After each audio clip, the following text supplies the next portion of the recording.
Ang series ng OKC Thunder at Indiana Pacers sa 2025 NBA Finals parang fair ng divorce parents dahil sa isang player, si Paul George. Tinawag na Paul George Finals yung series na yun.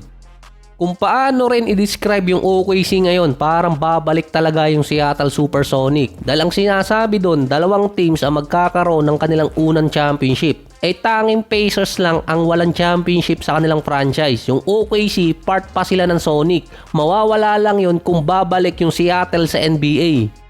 Nasa 25 years bago nakabalik sa finals ang Indiana. Nasa 13 years naman yung OKC.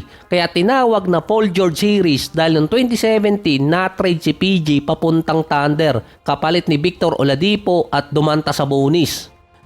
So silang dalawa yung naging player ng Indiana, so hindi ko napapahabain. After kasi ng dalawang season ni Paul George sa OKC, noong 2019 off-season, na-trade siya papuntang Clippers, kapalit ni SGA at multiple first round pick. Ang isa sa mga pick na yon, yung number 12 noong 2022, na ang kinalabasan si Jalen Williams na naging All-Star at All-NBA team. Hindi lang si SGA ang na-mess up ng Clippers nun, dalawa or higit pa.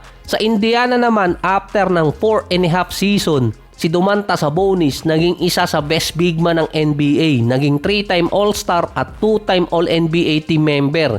Naging 3-time rebounding leader pa si Domantas Sabonis. Nang mid-season ng 2022, na-trade si Sabonis sa Sacramento Kings kasama si Justin Holiday, Jeremy Lamb, 2023 second round pick, kapalit si Tristan Thompson, ang tunay na tatay ni Anthony Edwards sa dami ng panganay, Buddy Hield at si Tyrese Haliburton.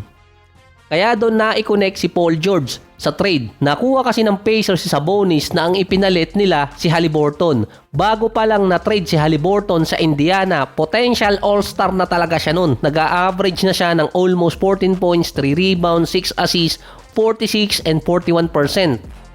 Yung shooting form lang talaga niya ang ahayaw kaya tinrade. May De'Aaron Fox pa kasi yung Sacramento nun. Pagpatak agad niya ng Indiana, biglang angat agad ang average ni Halidogi. Naging All-Star at All-NBA team member. Hindi na nag-intay ng matagal. Dahil sa mga desisyon ni Paul George sa buhay, dapat magpasalamat di umano ang OKC at Indiana Pacers kay PG kaya sila nakarating sa finals dahil ang daming trade piece ang kasama dun na nagmula din kay PG. Yung dalawang trade na nangyari kay PG, desisyon naman talaga niya yung umalis. Hindi talaga siya pinilit umalis ng team niya. Lalo na noong 2019, nang si Russell Westbrook na trade papuntang Rockets. Agad siyang sumunod nun. At sa Clippers niya napiling puntahan na ngayon naging talunan sa mga naging trade.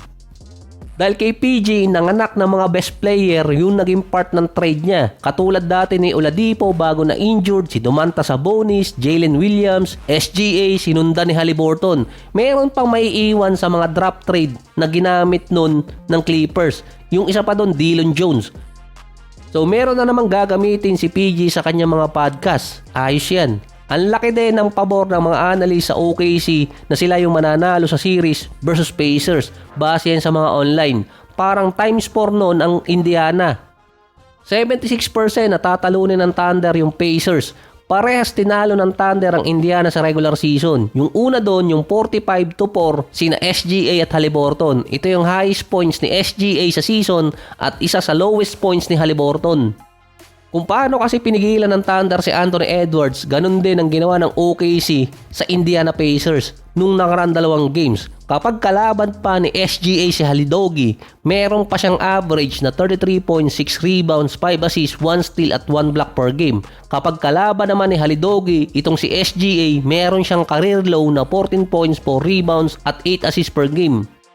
Ngayong playoffs, ang Thunder nag-a-average ng 117 points per game. Nalilimit nila sa 105 ang kalaban. Plus 12 agad ang OKC sa mga nakatapat nila. Ang Indiana Pacers naman, 117 points per game. Halos katulad ng sa OKC. Silang dalawa din ang top 3 sa most points pagdating sa playoffs. Pero ang kalaban ng Pacers, merong average na 115 points per game. Plus 2 lang doon ang Indiana, malayo sa points differential ng Thunder. Ang isa kasi sa pinaka-common sa Indiana ngayong taon sa playoffs, multiple comeback ang ginagawa nila kahit sila nakakambakan din eh. Sa bench scoring naman, ang Pacers merong 39 points per game, samantalang yung Thunder 35 points per game. Silang dalawa kasi yung gumagamit ng longer rotation mula sa bench. Ang best player pa ng Pacers si Piolo, Pascal Siakam. Meron siyang average sa playoffs na 21 points, 5 rebounds, 3 assists, 1 turnover, 1 steal, 53% sa field at 46% sa 3-point area. Siya kasi yung pinaka-consistent sa Indiana Pacers pagdating sa percentage. Saka pa susunod si Haliburton na merong 18 points, 5 rebounds at almost 10 assists per game. 46 and 33% pa siya.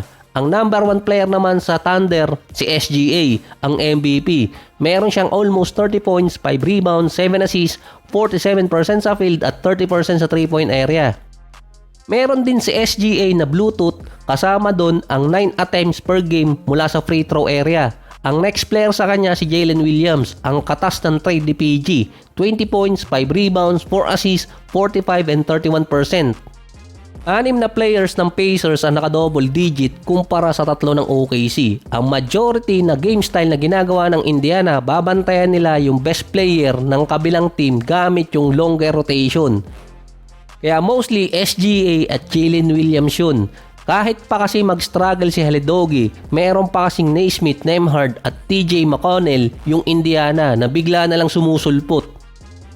Sa rotation din, balanse yung OKC at Pacers. Yung taktika lang ng Pacers na nagagawa nilang makabalik or magkaroon ng comeback dahil nga iniikot nila sa 8 to 9 players yung kanilang rotation para sa defensive purposes. Yung dalawang team din ang merong pinakamababang turnover rate sa playoffs. Number 2 at number 5 sila dun. Nasa 8-1 ang record ng OKC sa kanilang home court. May total silang record na 12-4. Nasa 6-2 naman ang Pacers sa home court nila. Meron din silang 12-4 record dun. Ang OKC nakatikim ng Game 7 kontra Denver Nuggets. Parang dun nga sila na training eh. Ang Pacers naman nakatikim ng multiple comeback. Hindi lang sa isang series, parang dalawa pa ata. Pati sila naka-comeback din. Ito rin kasi yung pinangahawakan ng Indiana na kahit matambakan sila, hanggang dulo nakakabawi pa. Kaso yung nakakalabang kasi ng Pacers, mga shorter rotation. Hindi gaya ng Thunder na gumagamit din ng almost 8 to 9 players mula sa kanilang bench. Ang lamang pa siguro doon ng Thunder, meron silang kalbo, si Alex Caruso. Kahit sinong bantayan niya nalalockdown. Parehas merong NBA champion ang Pacers at Thunder na crucial sa matchup nila. Pero based sa mga preview, lamang ng malaki yung OKC kontra Indiana. Sa Thunder, si Alex Caruso na nag-champion ng 2020 sa Los Angeles Bubble, Los Angeles Lakers. Sa Pacers naman, si Piolo, Pascal Siakam na nag-champion ng 2019 sa Raptors. Magsisimula naman ang Game 1 sa June 6, 8:30 AM. Home court advantage ng Thunder.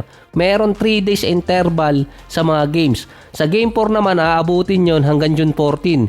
Kung hanggang Game 7, June 23.